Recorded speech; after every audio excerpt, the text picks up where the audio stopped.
소리로 주님의 말씀을 봉독하도록 하겠습니다. 이스라엘아, 이제 내가 너희에게 가르치려는 규례와 법도에 귀 기울이라. 그 말씀에 복종하라. 그러면 너희가 살 것이며 너희 조상들의 하나님 여호와께서 너희에게 주시는 그 땅으로 들어가 차지할 것이다. 내가 너희에게 명령하는 것에 더하지도 빼지도 말고 오직 내가 너희에게 주는 너희 하나님 여호와의 명령을 지키라. 너희가 여호와께서 바알볼에게 하신 일을 너희 두 눈으로 똑똑히 보았다. 너희 하나님 여호와께서 너희 가운데서 바알볼을 따른 사람들을 하나도 빠짐없이 멸망시키셨다. 그러나 너희 하나님 여호와를 끝까지 붙들고 떠나지 않은 너희 모두는 지금까지도 살아있다. 보라, 내가 내 하나님 여호와께서 내게 명령하신 대로 너희에게 규례와 법도를 가르쳐 너희가 들어가 차지하게 될 그 땅에서 그대로 지키게 하려고 한다. 규례와 법도들을 잘 지키라. 이것으로 여러 민족들에게 너희의 지혜와 통찰력을 보여주게 될 것이다. 그들은 이 모든 규례들에 대해 듣고 이 위대한 민족은 지혜롭고 통찰력 있는 백성이다라고 할 것이다. 우리가 기도할 때마다 가까이 다가오시는 우리 하나님 여호와처럼 자신들에게 가까이 다가오는 신이 있는 민족이 어디 있느냐? 또 내가 오늘 너희 앞에 둔 이 법도처럼 의로운 규례와 법도를 가진 민족이 어디 있느냐? 오직 스스로 삼가 조심해 너희 자신을 잘 살펴서 너희 눈으로 본 것들을 잊지 말고 너희가 살아있는 동안 너희 마음에서 떠나지 않게 하라. 그것들을 너희 자손들과 너희 자손의 자손들에게 가르치도록 하라. 너희가 호렙산에서 너희 하나님 여호와 앞에 섰던 그날을 기억하라. 그때 그분이 내게 말씀하셨다. 내 앞에 백성들을 모아 말을 듣게 하여라. 그들이 그 땅에서 사는 동안 나를 경외하는 것을 배우고 그 자녀들에게도 가르치도록 말이다. 너희가 가까이 나와서 산기슭에 섰는데 거기에 하늘까지 불이 붙었고 먹구름과 짙은 어둠이 드리웠다. 그때 여호와께서 불 속에서 너희에게 말씀하셨다. 너희는 말씀하는 소리는 들었지만 아무것도 볼 수 없었다. 오직 음성뿐이었다. 여호와께서는 너희에게 그분의 언약 곧 그분이 너희에게 따르라고 명령하시고 두 돌판에 새기신 그 십계명을 선포하셨다.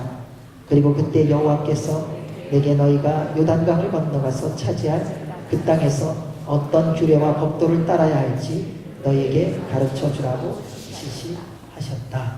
아멘. 하나님의 말씀입니다.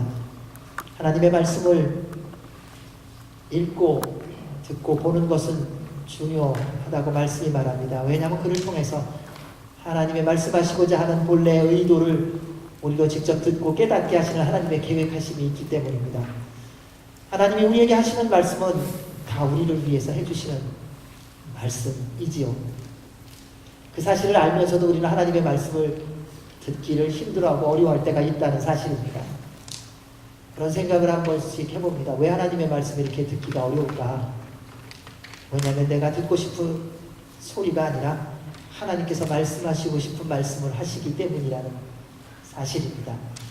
살아가면서 많은 이들과 우리가 대화를 하고 서로 교제를 합니다. 그런데 서로의 오해가 있고 힘든 일이 있는 이유는 그렇게 복잡한 이유 때문이 아니더라고요. 내가 듣고 싶은 대로 얘기해 주지 않는다는 겁니다. 그리고 나는 내가 하고 싶은 대로 말하고 있지 못하기 때문에 불편하고 어려울 때가 많습니다. 이러한 모든 것을 아시는 주님이시지만 그러나 주님은 변함없이 우리를 위하여 하나님께서 하셔야 하는 말씀을 해주고 계신다는 것입니다.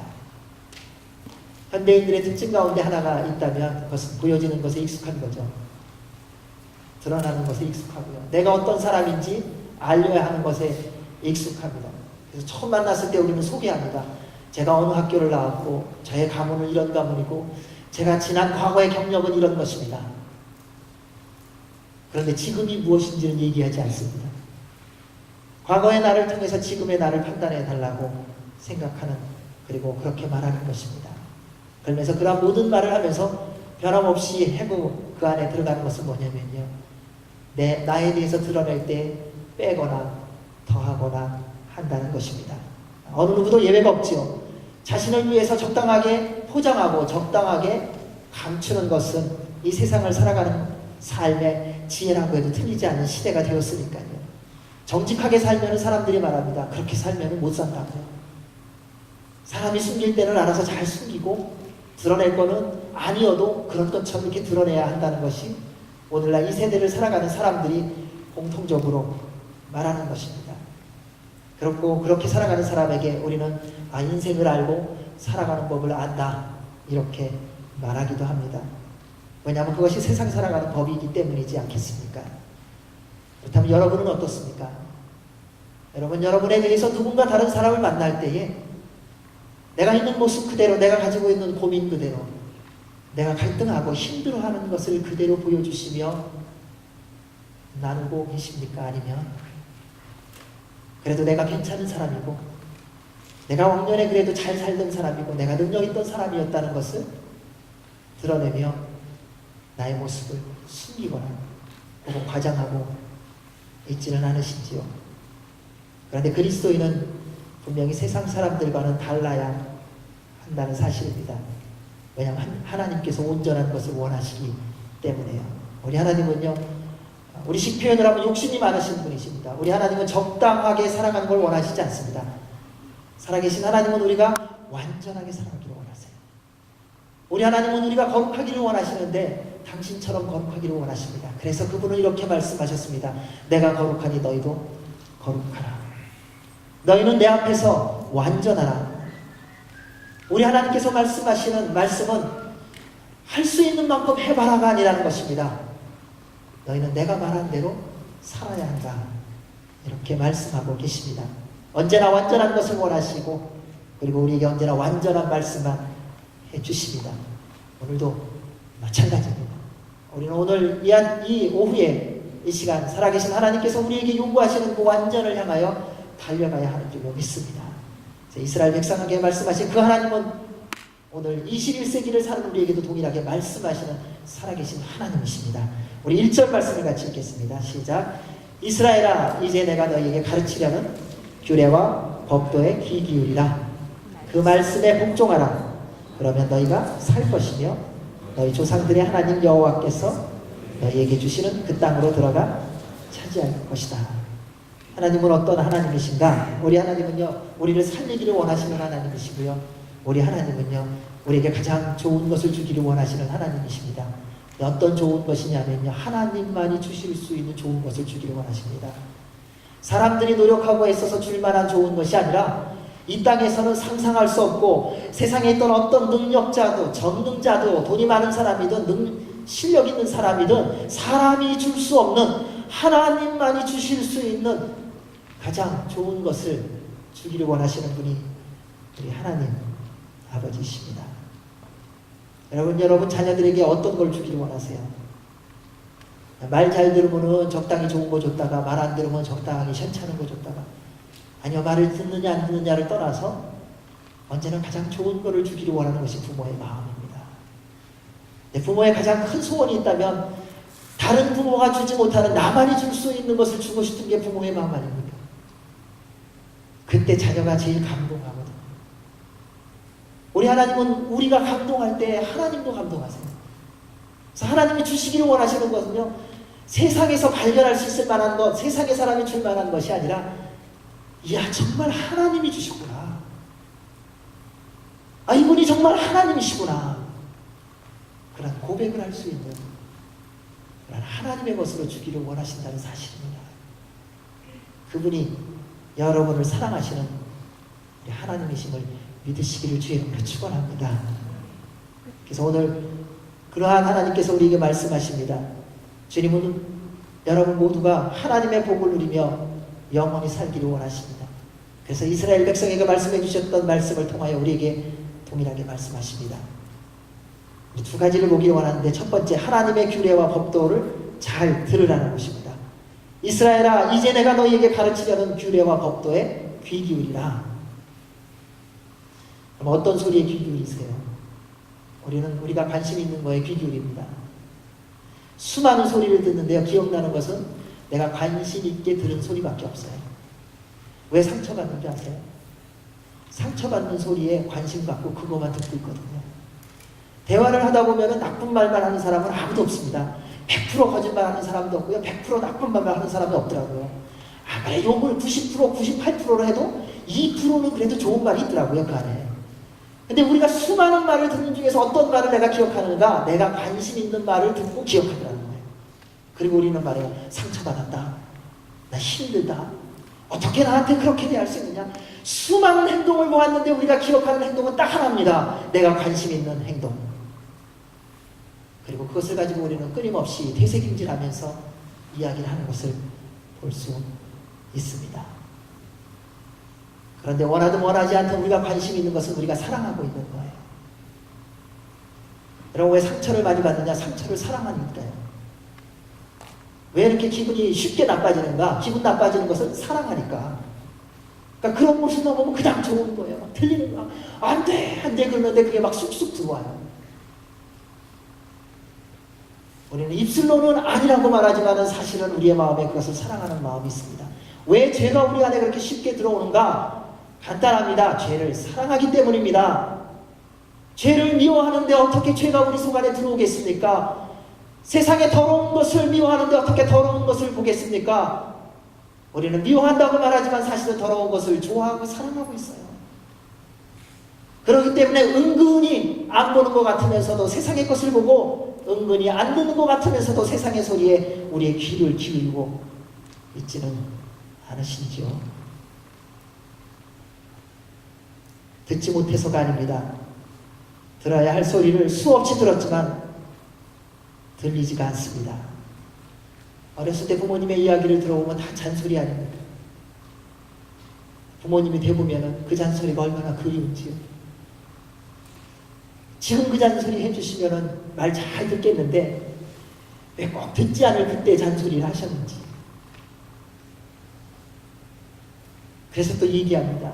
커보니까, 자라보니까, 키워보니까 부모님 말 듣는 게 좋은 거야. 근데 그거는요, 또 자녀한테는요, 또 전혀 안 들리는 겁니다. 왜 우리가 자녀일 때 안 들렸듯이 지금 자녀일 때는 또 안 들리는 거예요.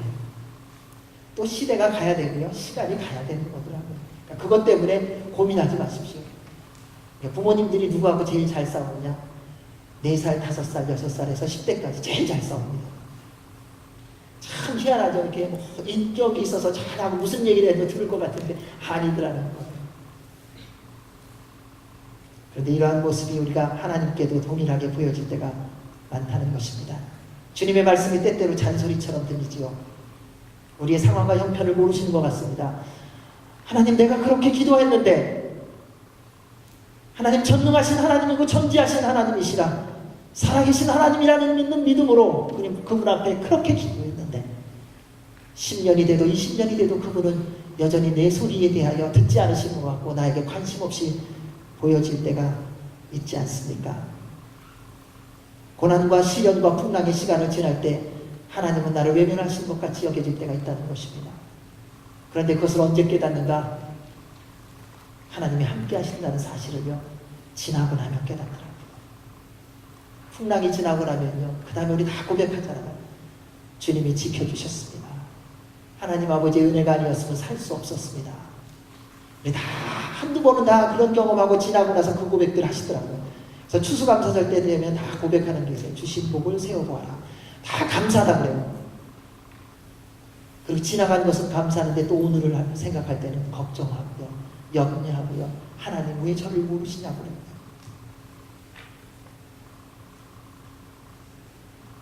왜 이렇게 되는 것일까요? 왜냐하면 우리가 우리 삶의 주인으로 살기 때문입니다.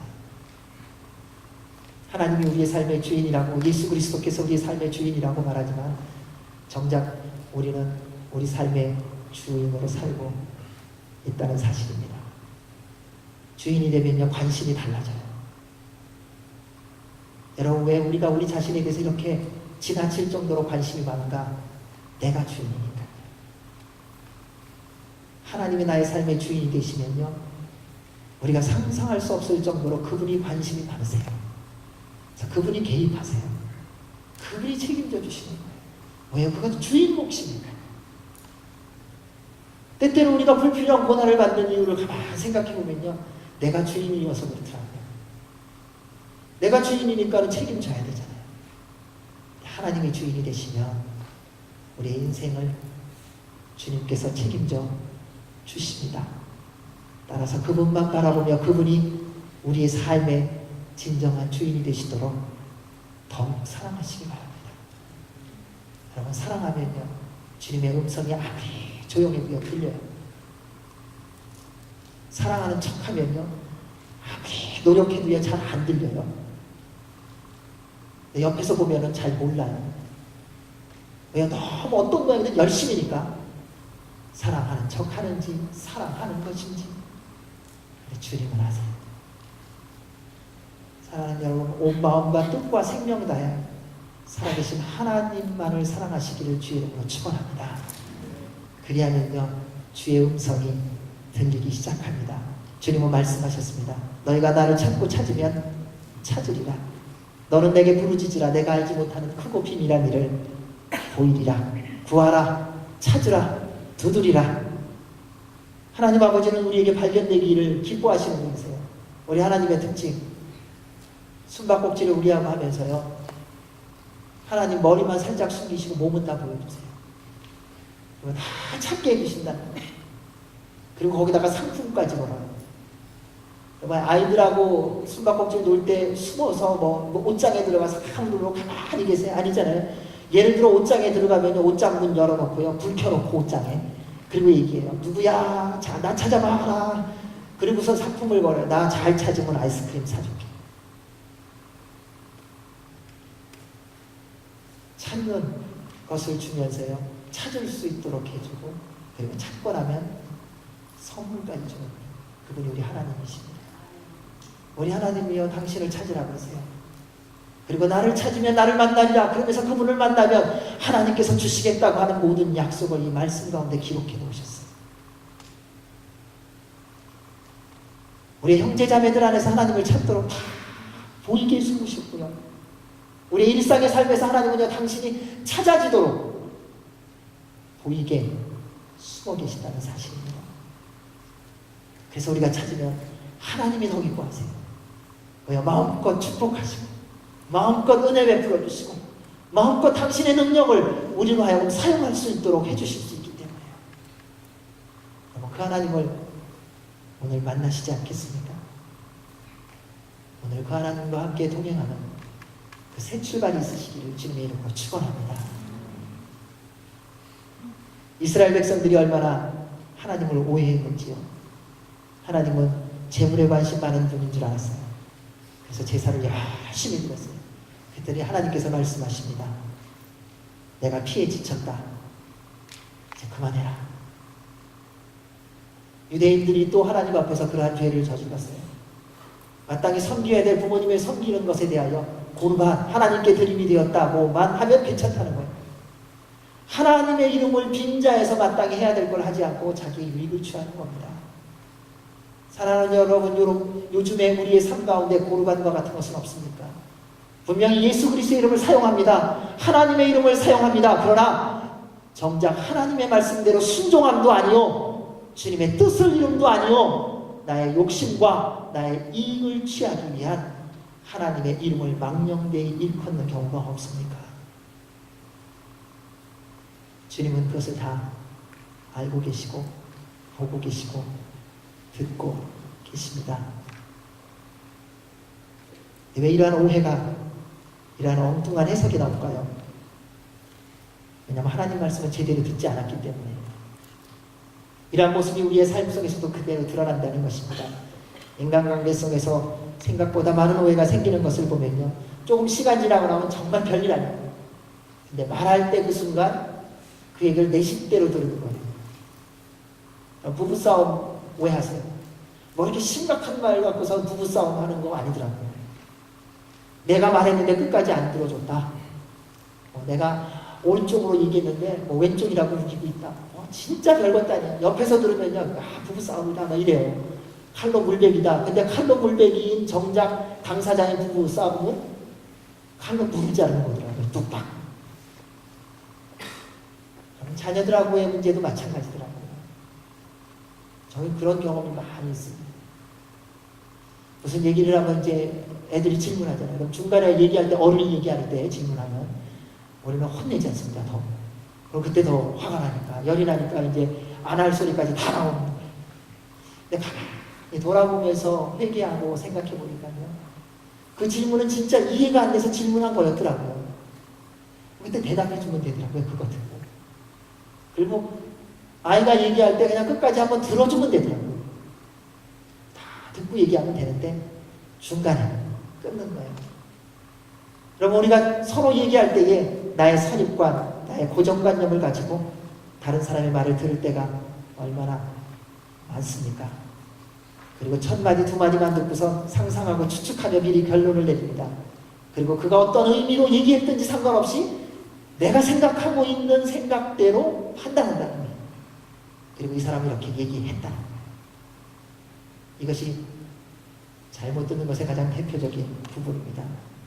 그래서 주님은 우리에게 말씀하셨습니다. 하나님의 말씀을 잘 들으라는 것입니다. 여러분, 좋은 인간관계를 맺고 싶으십니까? 누가 얘기하든지요, 잘 들으세요. 얘기하다가 화가 나도 그냥 끝까지 들으세요. 듣다 보면은 하나님이 해결해 주시죠. 상대가 누구냐가 아니에요. 하나님은 우리에게 잘 들으라고 말씀하셨기 때문에 누구에게든지 잘 듣기 시작하면 그를 통해 주님의 말씀을 듣는 훈련이 된다는 것입니다. 그리하면 그 아름다운 순종을 통해 어느 상황, 어느 형편에서든지 주님의 음성이 들려지고 말씀을 이루는 삶을 살게 되는 줄로 믿습니다. 저는 저희 교회가 서로 이야기 잘 듣는 교회가 되기를 바랍니다. 혹시 누가 무슨 얘기를 주장하더라도 그냥 들어주세요. 끝까지. 네, 알겠습니다. 그 일이 이루어질지 안 이루어질지 그 다음에 보는 거예요. 된다 안 된다 그건 다 나중에 일이에요. 서로 이야기할 때 잘 듣고, 집안에서요 서로 이야기할 때 잘 들어주십시오. 근데 희한한 것은요, 자녀를 통하여 하나님이 말씀하시고요, 내가 가장 기분 나빠하는 그 사람을 통하여 하나님의 음성이 들리기 시작합니다. 그것이 하나님이 하나님의 말씀을 잘 들으라고 말씀하신 이유입니다. 그래서 우리 모두 다 주의 음성을 잘 듣는 하나님 사람 되시기를 주의 이름으로 축원합니다. 하나님께서 복되게 살게 하시는 두 번째는 그 잘 들은 말씀을 기억하며 복종하는 겁니다. 하나님의 규례와 법도를 잘 들었다는 증거가 뭐냐? 그 말씀대로 살아가는 겁니다. 왜냐하면 말씀은 불가능을 가능으로 변화시키는 능력입니다. 말씀이 우리 삶 속에 들어오기 시작하면요, 우리가 변합니다. 여러분, 정말 말씀이 들어오면요, 삶이 변합니다. 그런데 오늘날 우리의 가장 큰 위기는 뭐냐? 말씀이 머리까지만 옵니다. 그래서 너무 잘 나와요. 이 말씀이 머리에 온 것이 어디로 나오느냐? 바로 가까운데 입에서만 나와요. 말은 잘해요. 그래서 논리는 기가 막히고요, 이론은 기가 막혀요. 그러니까 말로 하면 어떻게 대항할 재간이 없어요. 이겨낼 재간이 없는 거예요. 왜요? 일로 다 들어와서 일로 다 나오니까요. 그런데 하나님의 말씀은요, 일로 들어가는, 머리로 위로 들어가는 게 아니라 아래로부터 들어오는 역사이더라고요. 심령으로 들어오더라고요. 이 심령으로 들어온 하나님의 말씀의 능력이 위로 올라가 우리의 생각을 바꾸기 시작하고요, 우리의 삶의 태도를 바꾸는 거예요. 사랑하는 여러분, 주님의 말씀을 몰라서 말씀대로 못 사십니까? 주님의 뜻이 무엇인지를 제대로 깨닫지 못해서 우리가 이렇게 살고 있는 것입니까? 우리가 이 세상을 살아가면서 논리와 이론에 있어서 세상에 어떤 사람하고 뒤집어가는 누가 있습니까? 주님의 말씀은 우리의 머리를 크게 하는 것이 아니라 우리의 마음을 넓게 하고 우리의 마음을 깊게 하는 능력이 있는 것입니다. 그래서 주의 말씀을 정말 들으면 마음이 바뀌더라고요. 주님의 말씀이 들려지기 시작하면 그 말씀대로 순종할 수 있더라고요. 그것이 가능하냐 불가능하냐가 아니더라고요. 주께서 말씀하셨기 때문에 그분이 그대로 이루실 줄로 믿고 순종하게 된다는 것입니다. 말씀이신 하나님께서 우리를 바꾸기를 원하십니다. 사랑하는 여러분, 이제 주의 말씀대로 순종하시기를 주의 이름으로 축원합니다. 그냥 순종 좀 하세요. 그러면 그 다음은 그분이 알아서 하세요. 제발 그분이 책임질 수 있도록 좀 살아주세요. 하나님 앞에서 우리가 말할 수 있도록, 하나님, 제가 주의 말씀대로 순종했습니다. 저를 긍휼히 여겨 주시옵소서.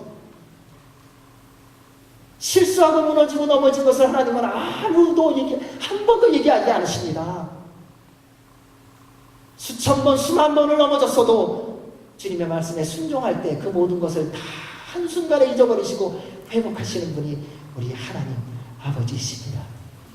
그 주님을 만나시기를 주의 이름으로 축원합니다. 우리 2절에서 4절 말씀을 읽겠습니다. 내가 너희에게 명령하는 것에 더하지도 빼지도 말고 오직 내가 너희에게 주는 너희 하나님 여호와의 명령을 지키라. 너희가 여호와께서 바알부올에서 하신 일을 너희 두 눈으로 똑똑히 보았다. 너희 하나님 여호와께서 너희 가운데서 바알부올을 따른 사람들을 하나도 빠짐없이 멸망시키셨다. 그러나 너희 하나님 여호와를 끝까지 붙들고 떠나지 않은 너희 모두는 지금까지도 살아있다. 하나님은 모든 말씀에 온전히 순종하라고 말씀합니다. 어느 정도로 더하거나 빼지 말고. 순종은 100%해야 순종이에요. 순금이라는 것은요 99%가 아닙니다. 100%가 돼야 되는 거니까. 근데 그렇게 안 나온다 그러죠. 100%라는 것은요 0.00001%라도 불순물이 들어가면 100%가 아닌 거예요. 하나님께서 우리에게 받기를 원하시는 순종은 100%의 순종입니다. 최선을 다한 순종을 원하시는 게 아니에요. 얼마나 여러 번 순종하려고 시도했느냐 그것을 원하는 것이 아닙니다. 하나님은 온전한 순종을 원하세요. 그래서 그분은 우리에게 완전한 명령을 하시는 거고요. 그래서 우리가 주님의 말씀에 들어오면 주님의 그 명령을 들으면 깨닫게 되는 게 있습니다. 우리의 힘과 능력으로 안 된다는 것을 깨닫게 됩니다. 아무리 노력해도 그분의 말씀 앞에 100% 순종할 수 없다는 것을 깨닫게 된다는 거예요. 그래서 예수 그리스도의 십자가 앞에 나올 수밖에 없는 겁니다. 주님의 보혈에 덧입혀지지 않고는 우리는 순종할 수 없습니다. 성령님의 충만함이 없이는 우리는 그분의 말씀 앞에 100% 순종이 불가능하다는 거예요. 수십 년을 신앙생활했지만 우리는 말합니다. 지금까지 나름대로 순종하려고 애써봤습니다. 노력했습니다. 수고해봤습니다. 그런데 안 됩니다. 왜요? 내 힘으로 하려니까요. 주님이 주신 힘으로 해야 합니다. 여러분, 순종도 은혜라는 거 아세요? 주님의 은혜가 부어져야 순종할 수 있어요. 우리는 순종하지 않아요. 죄인이라요.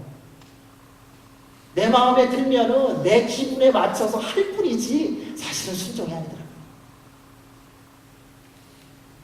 여러분, 주님의 부르심을 따라가면서 나하고 하나님하고 수틀릴 때 하나님 말씀 하나님한테 삐치면은 하나님도 부끄럽잖아요. 그분 앞에 마땅히 기도하는데 기도 안 하잖아요. 예배 드려야 되는데 예배 안 드리지 않습니까? 마땅히 감사함으로 나의 마음에 나의 삶에 감사의 표현을 해야 되는데 안 하지 않습니까? 사람과의 관계는 그 다음이 되고요. 하나님과의 관계성 속에서 우리가 그렇다는 거예요. 그래서 주님은 말씀하세요. 온전히 순종하라. 여러분, 예수 그리스도의 십자가 앞으로 나오시기 바랍니다. 그것만이 순종할 수 있는 길입니다. 사탄이 첫 인간을 유혹할 때 사용한 것이 뭔지 아시지 않습니까? 하나님이 주신 명령을 가지고 더하고 뺀 거예요. 하나님이 말씀하신 건 전혀 상관없이 말한 게 아닙니다. 하나님이 뭐라 그러셨냐? 그 말 갖고서 살짝 바꾸면서 더하고 뺀 것뿐이에요. 여러분, 예수님이 40일 금식 기도를 하시고 나서 광야에 성령님의 이끌림을 받아 가서 시험 받을 때 사탄에게, 마귀에게 뭐로 시험을 받았습니까? 말씀으로 시험을 받았어요. 여러분, 세상의 세력이 우리를 유혹할 때 그렇게 나는 사탄인데 너희는 내 유혹에 넘어가면 내 자녀가 되는구나 이러면서 유혹하는 게 아니에요. 마치 하나님이 말씀하시는 것처럼, 마치 선한 일을 하게 하는 것처럼, 마치 가장 좋은 것을 하는 것처럼 하나님의 말씀을 도용하여 우리를 유혹하고 넘어지게 한다는 사실입니다. 얼마나 강력한지 누구도 예외 없이 넘어가기가 쉽지요. 죄의 특징은요, 물타기를 잘합니다. 모든 상황을 아주 애매하게 만들어요. 그럴 수밖에 없었고요. 선택의 여지가 없었다는 거예요. 당신이 나 같으면 어떻게 하겠냐고 물어봐요. 그렇게 질문하는데 뭐라고 말해요? 가만히 있어야죠. 나는 그렇게 안 해. 이렇게 대답했다가는 큰일 나잖아요. 그러세요? 말씀을 더하거나 빼는 이유는요, 우리 욕심 때문입니다. 죄 때문입니다. 그런데 하나님이 그렇게 하지 말라고 하신 이유는요, 죄에 대해서 하나님은 심판하시기 때문입니다. 첫 인간들이, 아담과 하와가 하나님의 첫 명령에 불순종한 결과대로 하나님은 그들을 죽게 하셨어요. 여러분, 살아가면서 그 정도 실수는 있을 수 있지 않겠습니까? 그 다음부터 안 따먹으면 되죠. 근데 하나님은 말씀하시네요. 그들을 에덴 동산에서 쫓아내시고 그들을 지으신 그대로 흑인이 흙으로 돌아가게 하셨습니다. 오늘 본문에 있는 내용처럼 시딤에서 이스라엘 사람들이 모압 여인과 그 유혹에 빠져서 음란하고 우상숭배했습니다. 그로 말미암아 하나님께서 심판하셔서 연병을 내리셔갖고 24,000명이 죽었습니다. 그에 대해서 말씀이 이렇게 말합니다. 너희 하나님 여호와께서 너희 가운데서 바알보를 따른 사람들을 하나도 빠짐없이 멸망시키셨다. 하나님은 죄에 대해서 반드시 제하십니다. 사랑하는 여러분, 거룩하신 하나님, 사랑과 자비가 풍성하신 하나님이십니다. 그런데 그거 붙들고 죄 짓는 거 그냥 넘어가지 마시라. 사랑의 하나님이신데 어떻게 이 실수 그냥 넘어가실 수 없으세요? 라고 말 못한다는 거예요. 우리 하나님은 그러실 수가 없으세요. 죄에 대해서는 반드시 심판하셔야 되는 분이세요. 그래서 주님의 말씀에 대하여 더하거나 빼지 말라고 분명히 말씀하십니다. 사랑하는 여러분, 하나님을 믿음으로 순종하십시오. 내가 이해하기 때문에 순종하는 것이 아닙니다. 하나님 그분이 말씀하셨기 때문에 하나님께 순종하는 것입니다. 그때 하나님의 살아계심이 우리 가운데 임하게 될 것입니다. 그 순종하는 태도가 4절의 말씀입니다. 우리 4절 다시 한번 읽어보죠. 시작. 그러나 너희 하나님 여호와를 끝까지 붙들고 떠나지 않은 너희 모두는 지금까지도 살아있다. 여러분, 하나님이 우리에게 사는 비밀에 대해서 알려주셨어요. 하나님 여호와를 끝까지 제가 최선을 다해서 붙들었습니다. 아니에요. 하나님 제가 할 수 있는 한 붙들었습니다. 아니라는 것입니다. 끝까지 그분을 붙들고 떠나지 않아야 하는 것입니다. 그러면 하나님이 책임져 주십니다. 우리 하나님은 말과 행위가 동일하신 하나님이십니다. 여러분, 그 하나님을 만나시기를 주의 이름으로 축원합니다. 우리 5절에서 6절 말씀 읽겠습니다.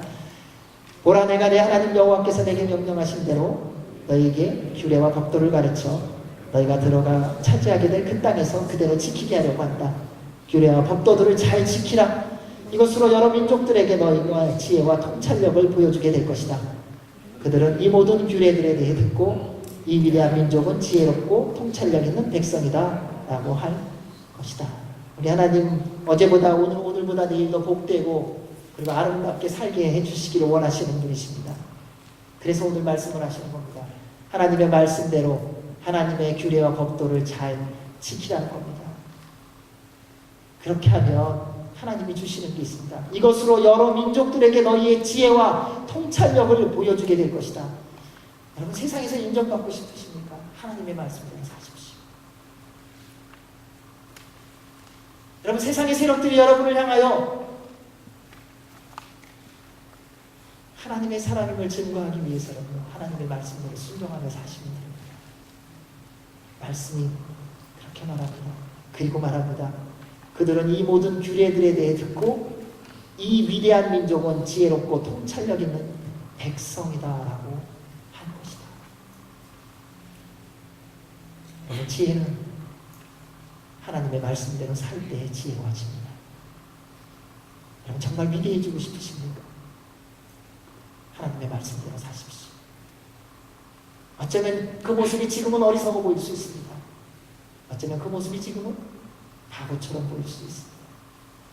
우리 하나님 절대 그러지 않으세요. 이 말씀대로 하나님의 때에 반드시 세워주십니다. 그 주님으로 오늘 만나시기를 주의 이름으로 축원합니다. 우리 7절, 8절 말씀 읽겠습니다. 우리가 기도할 때마다 가까이 다가오시는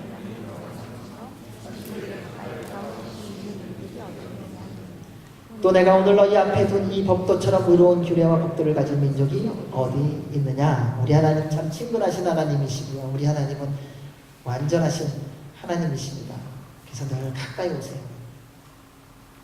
멀리 계시지 않아요. 옛날에 그런 그림이 있지 않습니까? 모래 위를 걷는 발자국이 4개로 시작했다가 2개만 남은 발자국의 그림을 보셨죠? 그리고 말해요. 하나님, 내가 가장 고통스러울 때 어디 계셨습니까? 하나님, 내가 가장 외로울 때 어디 계셨습니까? 내가 피 흘리기까지 힘들고 어려울 때 어디 계셨습니까? 근데 그 작가가 이야기하지 않습니까? 예수님의 마음. 내가 넘어지고 쓰러지고 좌절하고 낭망하여 일어설 수 없을 때에 내가 상한 너를 붙잡고 내 품에 안고 걸어간 그 발자국이 내가 본 그 2 발자국이다. 사랑하는 여러분, 여러분이 인생의 고난 가운데 걸어갈 때에 우리의 힘, 우리의 경험, 우리의 실력으로 버티는 것이 아니다는 사실을 아셔야 돼요. 주님이 보호하고 계세요. 안겨있으면요 편안하게 보잖아요. 근데 몸이 아프니까 내가 걷는 것 같은 것 뿐이에요. 사실은 주님이 안고 계신 거예요. 광야의 삶을 살아갈 때 스스로 힘과 능력으로 살아간 사람이 누가 있습니까? 아무도 없어요. 주님이 보호해 주시는 거예요. 주님이 안아주시고요. 주님이 그 비바람을 다 몸소 맞으셨고요. 주님이 그 추위를 경험하셨고요. 주님이 그 더위를 당신의 몸으로 막아주시고 우리에게 그늘을 주신 분이세요. 그분의 말씀은 그래서 완전한 것입니다. 사랑하는 여러분, 그 생명의 말씀을 여러분이 소유하고 있다는 사실이에요. 오늘도 그 생명을 누리시기 바랍니다. 그 하나님을 만나시기 바랍니다. 우리 9절 10절 말씀 읽겠습니다. 오직 스스로 삼가 조심해 너희 자신을 잘 살펴서 너희 눈으로 본 것들을 잊지 말고 너희가 살아있는 동안 너희 마음에서 떠나지 않게 하라. 그것들을 너희 자손들과 너희 자손의 자손들에게 가르치도록 하라. 너희가 호렙산에서 너희 하나님 여호와 앞에 섰던 그날을 기억하라. 그때 그분이 내게 말씀하셨다. 내 앞에 백성들을 모아 내 말을 듣게 하여라. 그들이 그 땅에서 사는 동안 나를 경외하는 것을 배우고 그 자녀들에게도 가르치도록 말이다. 모세처럼 이스라엘 백성을 사랑했던 사람이 또 누가 있을까 싶습니다. 그래서 모세는 사랑하는 이스라엘 백성들에게 앞에 더 놀라운 하나님의 은혜와 복을 누리며 하나님이 책임지는 인생들을 살게 하기 위하여 주님 안에서 주께서 주신 말씀을 그대로 선포하며 증거합니다. 그래서 9절 10절에서 이렇게 말합니다. 2가지로 얘기하는데요. 지난 광야의 시간 동안에 하나님께서 행하신 것을 마음에 기억하고 간직하라는 겁니다. 너희 자신을 잘 살펴서 너희 눈으로 본 것들을 잊지 말고 너희가 살아있는 동안 너희 마음에서 떠나지 않게 하라는 것입니다. 우리는 틈만 나면 세상 속으로 마음이 빼앗깁니다. 은혜 받을 때는 너무 좋은데요. 그 은혜의 시간이 지나고 나면 또 내 생각, 내 판단, 내 식대로 살아가기 쉬운 존재라는 것입니다. 따라서 날마다 지난 시간을 돌아보며 살아계신 하나님의 은혜를 기억하고 있다면 오늘 또 그 은혜를 기대하며 살아가시기 바랍니다. 그리고 주님의 말씀에 겸손함과 순종함으로 살아가십시오. 그리하면 더 크고 놀라운 주의 은혜를 경험하며 살게 해주십니다. 2번째는 10절에 있는 말씀처럼요. 다음 세대의 하나님을 경외하는 법을 가르치라는 것입니다. 우리의 소원은 다음 세대가 더 잘 되는 거 아닙니까? 다음 세대가, 우리의 자손들이 더 잘 되는 거죠. 저는 우리 아이가 낳았을 때에 제가 기도한 게 있는데 몇 가지 빼먹고 기도한 게 있습니다. 근데 그거는 안 들어주셨습니다. 제가 잘 그러면서 제가 요즘 원망 듣는 게 많습니다. 아빠는 이거 왜 기도 안 했냐. 근데 제가 기도한 거 몇 가지 했는데 그 중에 하나가 이제 손가락이에요. 손가락 기도를 했더니 손가락은 닮아서 나왔어요. 하나님 감사합니다. 근데 나중에 보니까 다른 거 기도 빼놓은 거. 근데 항상 사람이 기도하다 보니까 결정적인 것을 빼더라고요. 그게 평생의 기도의 제목이 되는 거예요. 그래서 그거는 이제 저희의 프라이버시기 때문에 밝힐 수는 없고요. 주님은 기도하는 그 모든 것을 들으시고 응답해 주시는 분이라는 겁니다. 그래서 우리가 사랑하는 자녀에게 정말 줄 수 있는 가장 크고 값진 유산이 무엇일까? 하나님을 경외함으로 하나님의 말씀대로 살게 하는 것입니다. 여러분 자녀들을 얼마나 책임질 수 있으세요? 나름대로 책임지려고 하지만 계획은 우리 다 잘 세워요. 근데 계획대로 되지도 않고요. 그리고 그렇게 해줄 수도 없더라고요. 하나님이 책임지게 하십니다. 살아계신 하나님께서 그 다음 세대를 책임지도록 하셔야 합니다. 이보다 완전하고 좋은 유산은 없으니까요. 그래서 우리의 자손들에게 하나님을 경외하며 사는 법을 가르쳐야 합니다. 하나님을 경외하며 말씀대로 사는 삶이 유산이 되게 해야 됩니다. 유산으로 주려면 어떻게 해야 되냐는 거예요. 재산을 유산으로 주려면 어떻게 합니까? 내가 펀드를 하든지 뭘 하든 펀딩을 해서 뭘 돈을 벌든지 뭐 하든지 기업을 해서 벌든지 어디 가서 뭐 도박을 해서 떼돈을 벌든지 아무튼 줄 돈이 있어야 유산이 되는 거잖아요. 그럼 건강을 유산으로 주려면요, 건강할 수 있도록 음식을 잘 먹이고 운동시키고 해갖고 그 자손이 건강할 수 있도록 해줘야 되는 거잖아요. 그러니까 내가 먼저 소유하고 있어야 된다는 것입니다. 하나님을 경외하고 말씀대로 순종하는 것을 유산으로 주려면요, 내가 먼저 하나님을 경외하며 순종하는 삶을 살고 있어야 된다는 거예요. 생각보다 많은 경우에 우리 이렇게 말합니다. 아빠 엄마는 그렇게 못 살았는데 너희들은 여호와 경외하며 말씀대로 잘 살아라. 그런 일이 별로 없다는 겁니다. 여러분 유산은 부모가 가지고 있는 것을 줄 수 있는 거예요. 남의 것을 끌어다 주는 것이 아닙니다.